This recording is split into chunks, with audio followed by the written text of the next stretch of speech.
politik. Iya, pengaturan permainan politik. Iran kan jauh lebih unggul. Iya. Dia dulu waktu perang 12 hari dengan Israel, Iya. dia tidak memblokade Iya. selat. Iya. Dia tetap biarkan. Tapi sekarang dia sudah naikkan siasahnya. Iya. Oke, kita tutup. Iya, soalnya dimulai oleh ancaman-ancaman dari Trump Iya. yang tidak mengerti. Jadi menurut saya Iran itu menjadikan Selat Hormuz itu senjata. Iya. Weaponized. Jadi Iya. dijadikan senjata. Dijadikan senjata. Biasanya yang dijadikan senjata itu ya alat-alat teknologi perang. Nah, iya. Tapi oleh Iran, karena kecanggihan siasahnya, dia menjadikan Selat Hormuz Iya. bagian tak terpisahkan dari senjata yang Iya. ada. Ini yang menurut saya sih. Nah, kalau saya istilah saya Pak, Amerika itu menang di film. Iya, betul. Jadi Tidak ya ada film Amerika yang kalah di Vietnam atau di Afghanistan. Jadi saya ini saya kan suka nonton film Amerika. Iya. Saya mau nunggu Iya. perang ini apa korelasinya nanti dengan film yang akan dibikin oleh sineas-sineas Amerika gitu. Berani nggak dia bilang dia jago perang? Gitu. Iya, terima kasih Pak. Sama-sama. Kedatangannya. Nah sekarang ya kesini kita ngobrol-ngobrol aja. Iya. Dan obrolannya tapi saya kira berguna. Karena dunia sekarang tanda kutip paling tidak lagi dalam, kalau tidak kacau lagi krisis. Gara-gara seorang presiden Amerika yang kelewat sombong. Iya. Ya. Nah, sebagai orang yang tahu, saya kira tentang posisi Selat Hormuz, Iran, dan kemaritiman dunia atau kemaritiman dan bagaimana nanti hubungannya dengan Indonesia, kira-kira pandangan Bapak gimana? Jadi memang ini luar biasa ya Prof ya. Artinya begini, dulu ketika perang Arab Israel. Gamal Abdul Nasser menenggelamkan banyak kapal untuk memblokade selat atau terusan Suez. Nah, hari ini setelah berapa puluh tahun itu ya, itu tahun 50-an. Baru tahun inilah Iran menerapkan strategi yang sama dengan memblokade Selat Hormuz. Jadi bagi pembelajar strategi maritim, apa yang dilakukan Iran ini, oh iya ya, dulu juga sudah pernah. Tapi konteksnya perang Arab Israel yang kedua. Nah, sekarang Iran menerapkan itu. Cuma strategi Iran hari ini itu luar biasa. Artinya sedikit atau mungkin lebih baik, jauh lebih baik dibanding dengan strategi Gamal Abdul Nasser. Jadi apa yang saya bilang lebih baik itu, Iran sekarang ya paling tidak sudah mulai memungut uang tol untuk kapal-kapal yang lewat. Justru itu yang menjadi dipersoalkan oleh Nah, Trump. Sebetulnya kan Iran bukan yang pertama, Prof, memungut tol itu. Turki di Selat Bosporus juga melakukan hal yang sama. Tapi kok Iran yang salah? Hari ini Asosiasi Perusahaan Tanker Dunia Intertanko sudah menghimbau kepada para pemilik tanker itu jangan mau bayar uang tolnya Iran. Oh ya? Ya, tapi maksud saya ini sepertinya kurang mengerti juga dalam bisnis pelayaran itu, Prof. Mau situasi kayak apapun, pelayaran atau operator kapal, dia pasti akan bayar. Waktu terusan Suez di blokade juga, muncul yang namanya Onassis. Onassis yang ngambil. Onassis yang mengambil kesempatan itu. Jadi menurut saya himbauan untuk tidak membayar itu nanti pada akhirnya juga menjadi kesempatan atau peluang bisnis Iran gitu. Jadi ini yang menurut saya kenapa saya tadi bilang Iran itu sedikit lebih baik atau jauh lebih baik dalam strategi. Iya. Nah, tapi kalau dilihat dari langkah-langkahnya seperti ini, Trump memberikan macam-macam ancaman dan sebagainya. Bahkan Trump sekarang itu mau ke Selat Malaka hanya untuk mencegah kalau ada kapal Iran yang mau lewat. Iya, iya. Nah, jadi ini ya, Prof.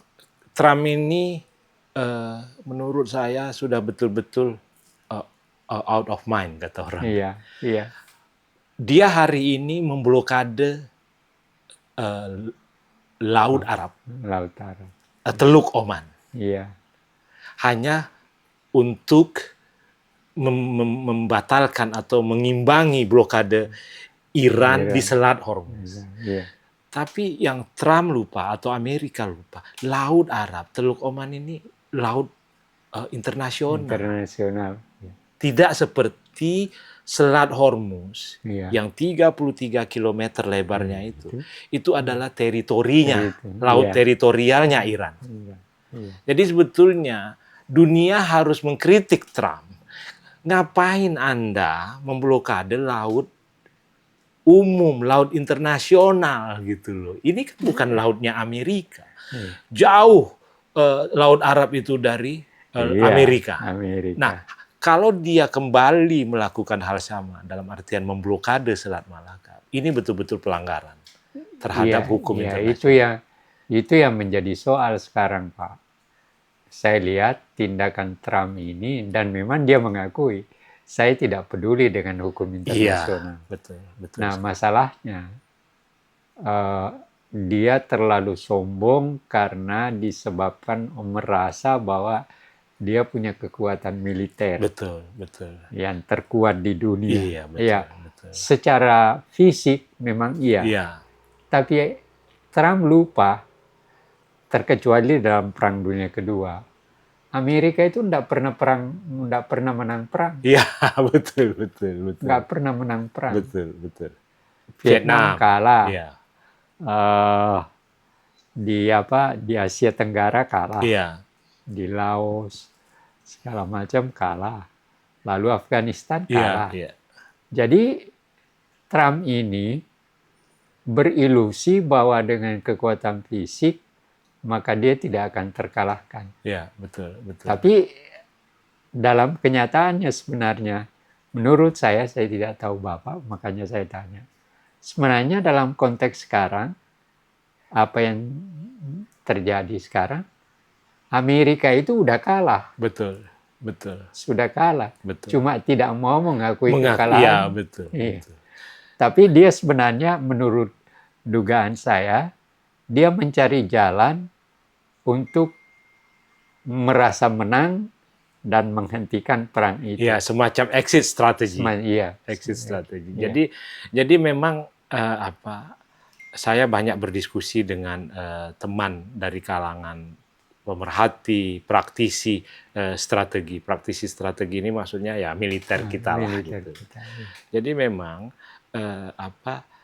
Iran ini, saya bukan bukan juru bicara Iran ya. Iya. Kita bicara secara terbuka. Iya, maksud saya Iran ini dialah satu negara yang sudah mentransformasi doktrinnya. Iya. Ada yang dilupakan atau bukan dilupakan.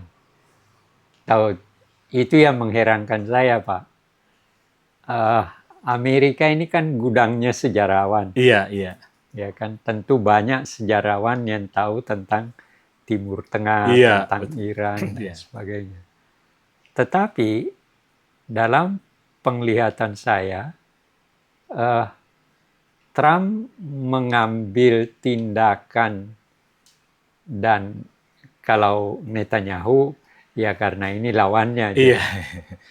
Tapi Trump aneh buat saya, tanda kutip anehnya, dalam arti dia tidak paham bahwa Iran itu adalah sebuah bangsa yang berkembang dalam proses yang panjang. Betul, betul. Dan mengalami berbagai proses penderitaan. Iya, betul. Coba bayangkan, nggak usah kita hitung 4.000 tahun yang lalu.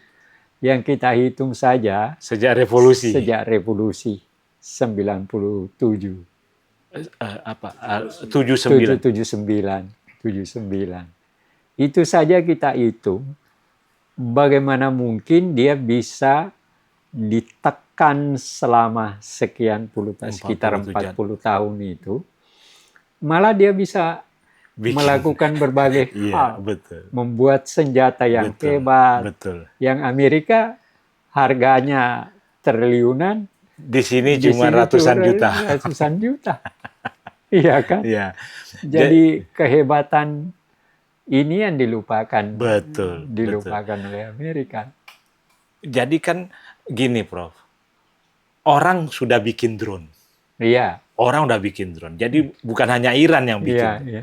Tetapi Iran lah yang mempertajam bagaimana cara menggunakan drone dalam peperangan. Iya. Jadi misalnya gini, kita sendiri juga punya drone buatan lokal. Iya. Tetapi apakah drone kita ini sudah masuk di dalam operasi doktrin militer kita? Belum tentu. Tetapi Iran selama perjalanan di embargo ini dia sudah mengembangkan itu semua. Makanya dari sisi strategi memang Iran ini strategi militer ya, Prof. Itu memang luar biasa. Dan yang satu lagi juga yang menarik menurut saya itu gini, siasah. Oh iya. Perpolitikan. Iya. Saya nggak tahu apa ya bahasa Indonesianya siasah ini ya. Siasah ini kan agak bahasa Arab ya. Pengaturan permainan politik. Iya, pengaturan permainan politik. Iran kan jauh lebih unggul. Iya. Dia dulu waktu perang 12 hari dengan Israel, dia tidak memblokade selat. Dia tetap biarkan. Tapi sekarang dia sudah naikkan siasahnya. Oke, kita tutup. Iya, soalnya dimulai oleh ancaman-ancaman dari Trump yang tidak mengerti. Jadi menurut saya, Iran itu menjadikan Selat Hormuz itu senjata. Weaponized. Jadi dijadikan senjata. Biasanya yang dijadikan senjata itu ya alat-alat teknologi perang. Tapi oleh Iran, karena kecanggihan siasahnya, dia menjadikan Selat Hormuz bagian tak terpisahkan dari senjata yang ada. Ini yang menurut saya sih kemajuan. Celakanya atau bodohnya Trump itu apa yang dilakukan Iran mau dilakukan dia. Iya. Sementara posisinya itu kan begini, Prof. Blokade itu yang paling efektif ya di tempat sempit seperti itu. Iya, emang. Kayak di Gamal Abdul Nasser. Di terusan Suez. Berapa sih lebar terusan Suez kan? Jadi kalau ditutup, ya orang terkunci. Sementara kalau yang dilakukan Trump di Laut Arab, di Teluk Oman, ini kan laut yang lumayan lebar. Orang bisa saja melipir di sini gitu loh, atau kemana gitu. Dan yang kasihan sebenarnya Oman. Iya, Oman jadi makin terjepit. Sementara walaupun dia mau berusaha menjadi penengah, tapi tidak bisa berbuat apa-apa. Jadi memang disitulah menurut saya kenapa, ini sedikit tentang Oman ya, Prof. Kenapa Iran pada akhirnya menggandeng Pakistan untuk menjadi semacam mak comblang dengan Amerika. Tidak lagi memakai Oman. Dulu waktu perundingan nuklir yang sebelum perang dimulai, memang Oman yang menjadi anunya. Perantaranya, tetapi begitu perang pecah, Oman sudah sepertinya kita mungkin sudah tidak lagi layak menjadi penengah. Ada kondisi tertentu dari kenyataan Oman yang tidak bisa melanjutkan itu. Iya, betul. Kondisinya. Karena bagaimanapun dia juga bagian dari Iya, kelompok itu Amerika. Amerika. Walaupun sebetulnya beberapa kali Sultan Oman itu dalam bahasa tubuhnya itu sudah tidak mau dengan rekan-rekan atau sultan-sultan dari Teluk Persia yang lain, gitu, terutama dengan UAE, Uni Emirat Arab. Jadi ya, tapi ya ternyata kan Iran lebih memilih untuk memakai jasa Pakistan. Dan kebetulan Pakistannya memiliki kemungkinan itu karena dia baik dengan Iran dan dia juga baik dengan Amerika. Iya, artinya dia statusnya itu seimbang. Tidak anak buahnya Amerika.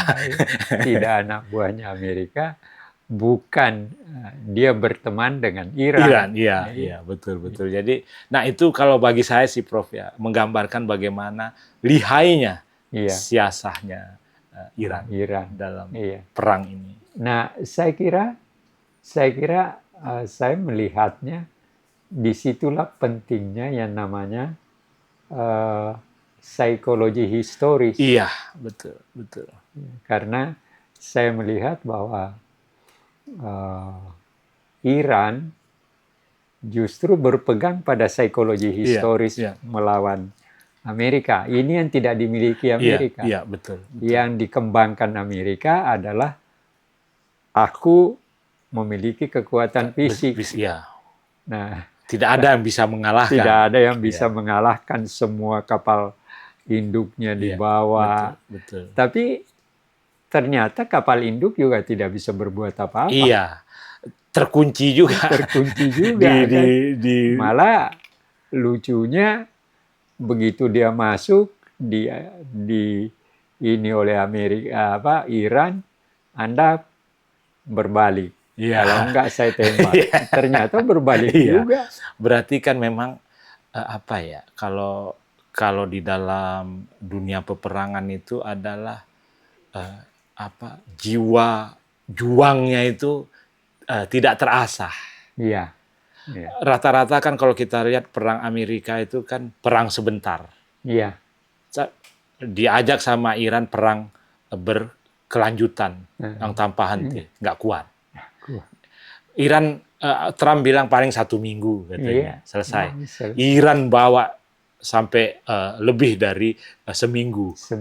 Sekarang sudah masuki 2 bulan kedua. Jadi ini yang menurut saya juga menjadi kelebihan Iran. Mungkin karena apa ya?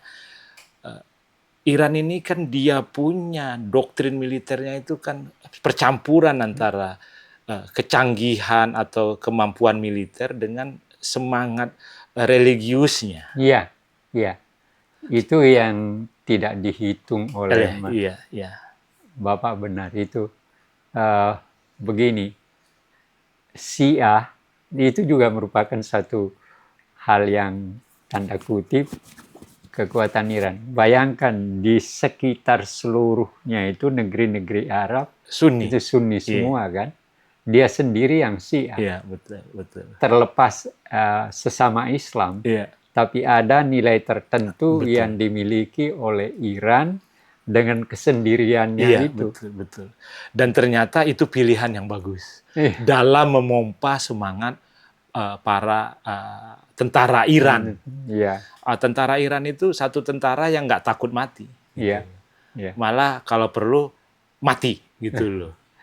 Seperti yang yang viral itu saya baca ya, Prof, ya. Menteri Luar Negeri Abbas Araghchi menangis di hadapan peti mati Jenderal Salami. Dia bilang, kok saya ditinggal?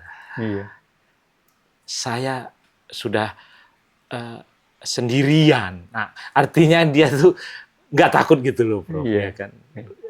Itu yang orang-orang terutama Israel, kemudian Amerika nggak tahu atau menganggap remeh spirit itu. Itu kesalahan, yaitu tadi kesalahan Amerika karena tidak memahami bagi Iran kematian itu bukan sesuatu yang perlu dihindari. Betul.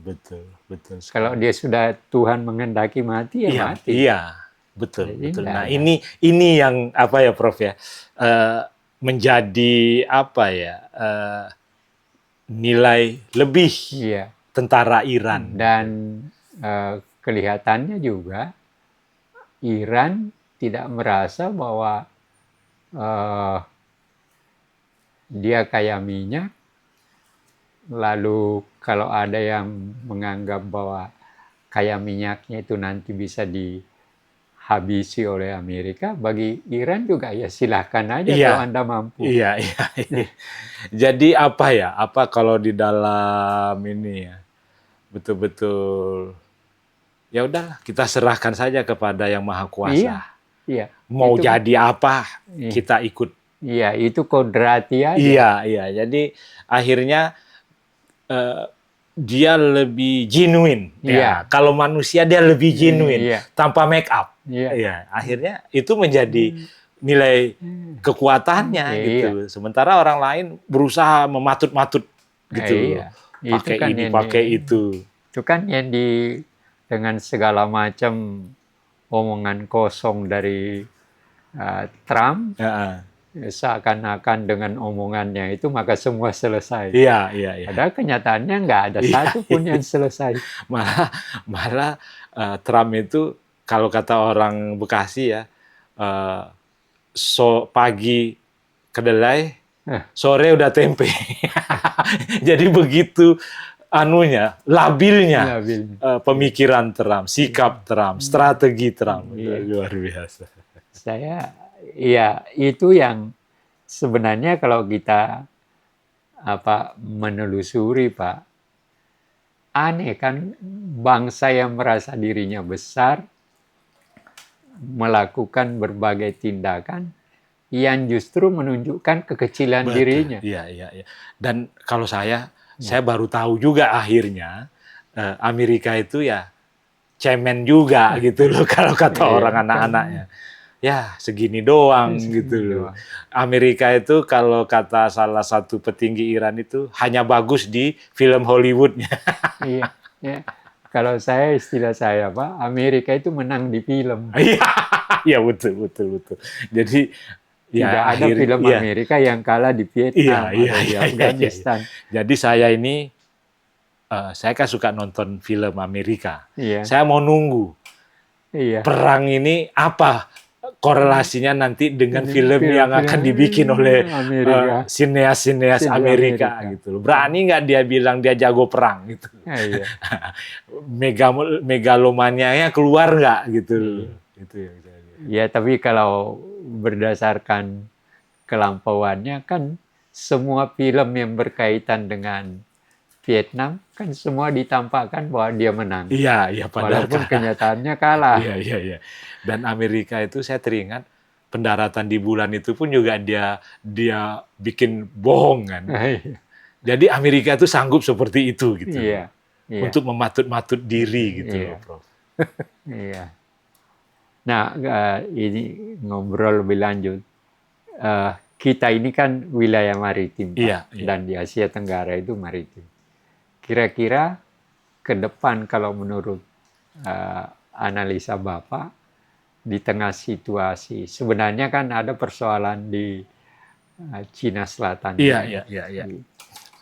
Cina, tapi kan antara Cina dan Iran berteman. Iya. Nah, posisi Amerika dalam proses, apalagi sekarang dia sudah mengancam untuk memblokir Selat Malaka. Kira-kira ke depan gimana, Pak?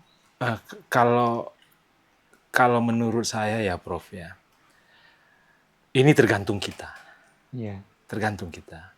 Apakah kita, tapi sejauh ini dari langkah-langkah Presiden Prabowo, kita sangat dekat dengan Amerika. Iya. Suka atau tidak suka, ya itulah yang terjadi hari ini. Sekarang kan kita lagi berpolemik soal hak terbang yang sudah dimintakan oleh Amerika. Ya. Tetapi dari dialog-dialog saya dengan teman-teman diplomat gitu ya. Sebetulnya itu sudah lama dijalankan, tetapi ya tidak terbuka. Nah, sekarang kan Amerika secara terus terang meminta itu, tapi sebetulnya dalam prakteknya sudah. Nah, artinya, Prof, menurut saya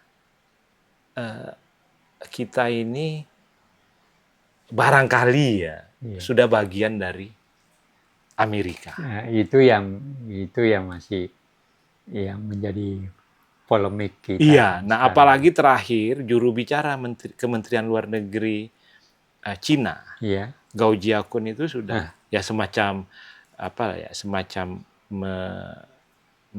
mengadres kita Indonesia, kalau kamu mengizinkan overflight ini akan merusak piagam ASEAN, kemudian juga keseimbangan di Asia Tenggara dan Asia secara keseluruhan. Gitu. Nah, maksud saya, ya tentu diplomat Cina itu membaca indikasi-indikasi yang tidak hanya sekedar baru meminta. Disitulah kepelikan situasi yang dihadapi oleh presiden kita. Gitu. Karena ketika dia melangkah sebelum terjadi krisis Timur Tengah, dia sudah melangkah dengan tujuan yang mau ikut menyelesaikan persoalan. Tiba-tiba terpotong oleh situasi Timur Tengah. Akhirnya ambiar. Itu yang susah. Sebenarnya dari segi tertentu, ya itu bukan faktor kesengajaan dari presiden kita, tapi ada situasi yang tiba-tiba berubah. Betul. Itu yang mungkin gini ya. Perencanaan presiden atau timnya itu kurang menyeluruh dalam membaca situasi atau proyeksi situasi. Ini eskalasinya kemana? Gitu. Nah, ini yang menurut saya. Itu apa, Pak?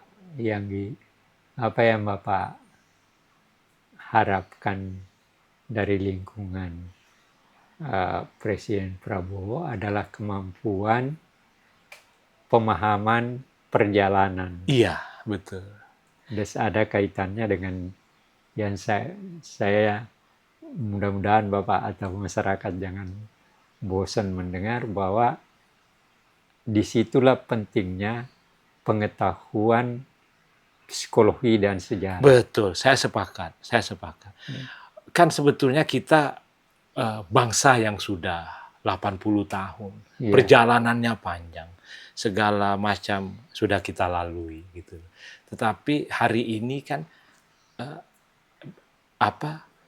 data ini atau situasi ruhani ini kan kita tidak elaborasi dalam menyusun strategi. Kalau kita melihat ke latar belakang sejarah kita, Pak, kita justru sama dari tahun 45 ketika kita menyatakan diri menjadi bangsa merdeka sampai dengan 49, kita kan mengalahkan bangsa besar juga, pemenang perang juga. Kan? Betul. Kita kalahkan Inggris, Belanda kecil. Tapi kita kalahkan Inggris, kita kalahkan Australia. Betul.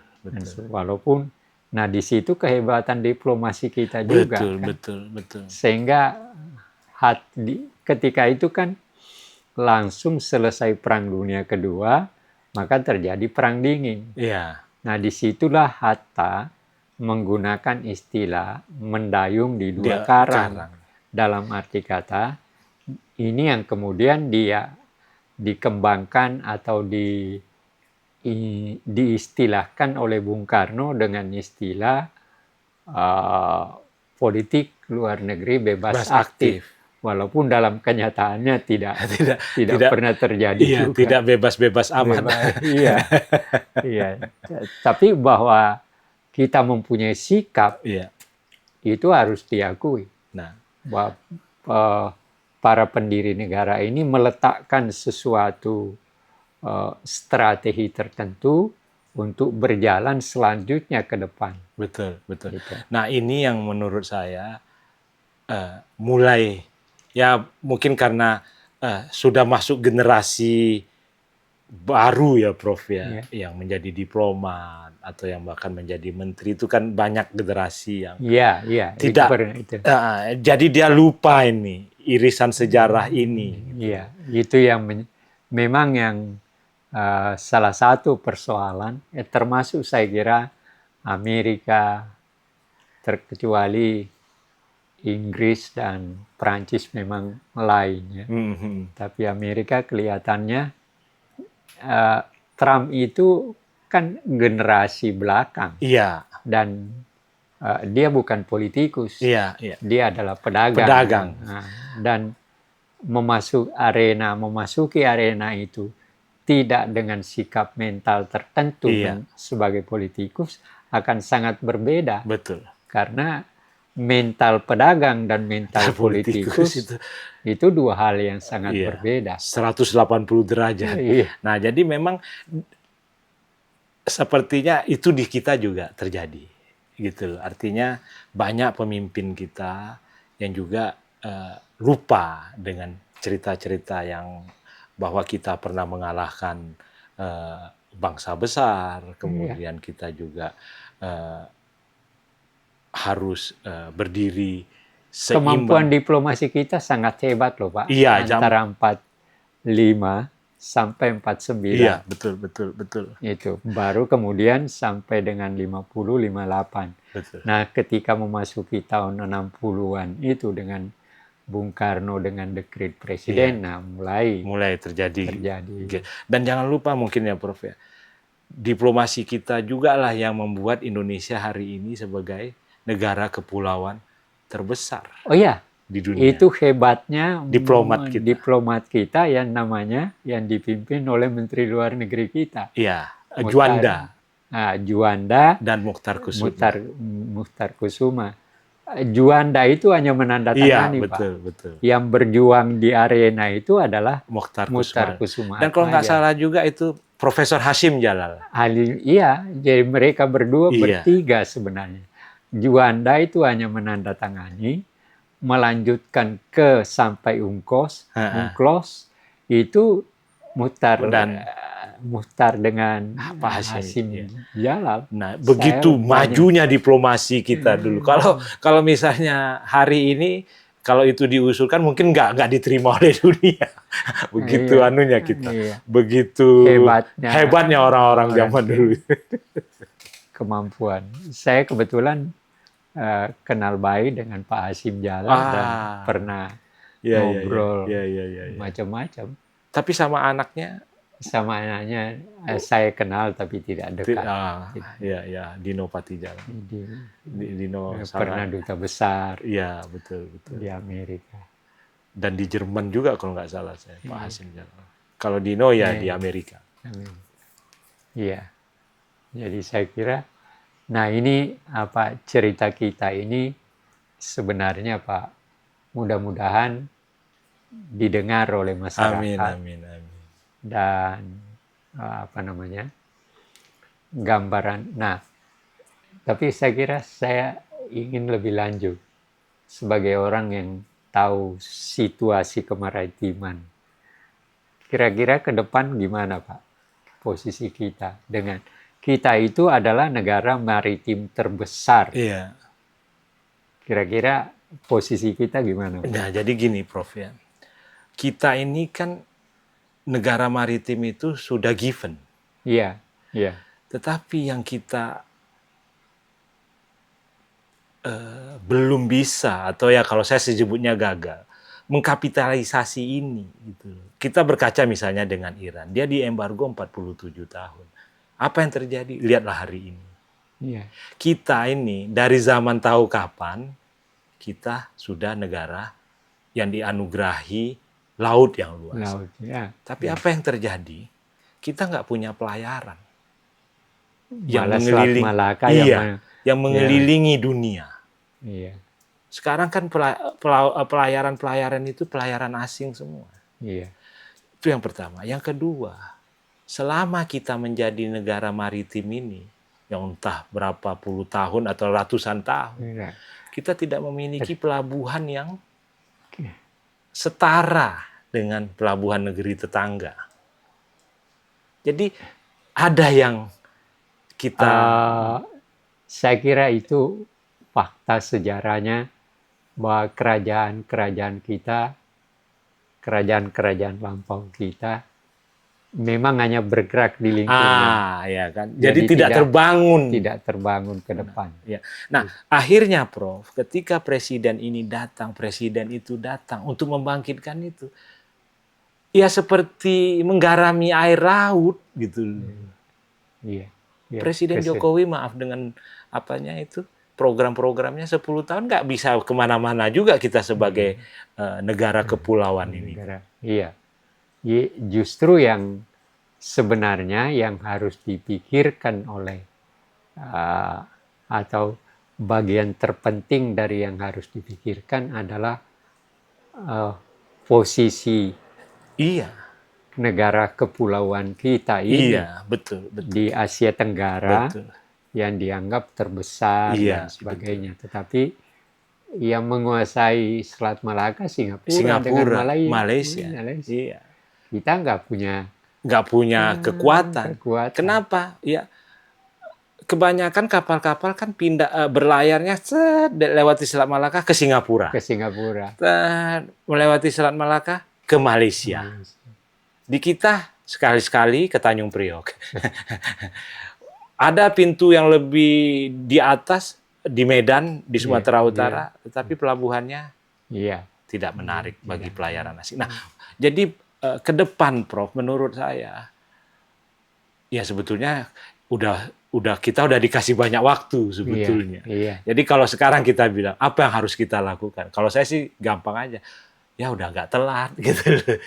Nggak apa yang membuat kita harus berjaya di bidang maritim ini kan nggak ada. Daya ungkitnya itu apa? Tidak ada. Kita bangsa yang berleha-leha saja dengan kemaritiman kita, bahwa ada terutama dari suku-suku Prof Anwar, Prof Anhar ini orang-orang Bugis yang jadi pelaut, kan sebatas itu saja gitu. Tetapi pelayaran kita kan tetap saja tidak berkembang gitu. Itu yang. Nah, sebenarnya itu yang ada dalam pikiran saya, dalam arti seharusnya kita mempunyai lembaga pendidikan tinggi yang berkaitan dengan mengembangkan kekuatan kemaritiman kita. Maaf ya Prof, kita sebetulnya udah banyak. Kalau Prof pernah mendengar Universitas Maritim Raja Ali Haji di Kepulauan Riau. Oh ya? Itu universitas negeri. Oh. Baru 15-20 tahun lah berdiri. Ya, tapi tidak menampakkan. Iya. Artinya, Prof baru dengar. Saya malah baru dengar. Kita punya di Unhas ada fakultas teknik perkapalan, bikin kapal. Ya, kalau di Makassar memang ada satu wilayah yang. Iya. Di Ambon Universitas Patimura juga ada unsur atau nuansa maritimnya. Di Undip ada, di ITB juga ada. Tetapi apa yang terjadi hari ini? Kita banyak membeli kapal dari luar negeri. Seharusnya kita mampu membuat. Iya, membuat sih bisa. Iya. Tetapi yang tidak kita miliki itu ekosistemnya. Iya. Bagaimana dapat modal berbunga ringan. Iya. Bagaimana dapat teknologi yang dikembangkan di dalam negeri. Tidak diimpor semua. Sebenarnya dari segi tertentu, pemerintahnya harus mengambil suatu strategi tertentu. Iya. Dalam rangka itu. Iya. Ya, kalau perlu membuat semacam budget khusus untuk pengembangan itu. Iya. Dalam arti karena kita paham bahwa negeri kepulauan ini butuh itu. Iya. Tapi sekarang paling nggak 5 tahun ke depan nih MBG dulu, Prof. Iya. Nggak tahulah di tengah jalan terjadi reorientasi masuk ke sekolah-sekolah tadi atau fokus tadi. Iya. Tapi sejauh ini ya agak sulit gitu, Prof. Bukan saya mencoba pesimis ya. Iya. Tapi ya begitulah adanya gitu. Ya, mudah-mudahan. Jadi akhirnya pembicaraan kita sebenarnya hanya untuk menyadarkan diri kita Betul. tentang kenyataan Kenyataan. diri kita sendiri.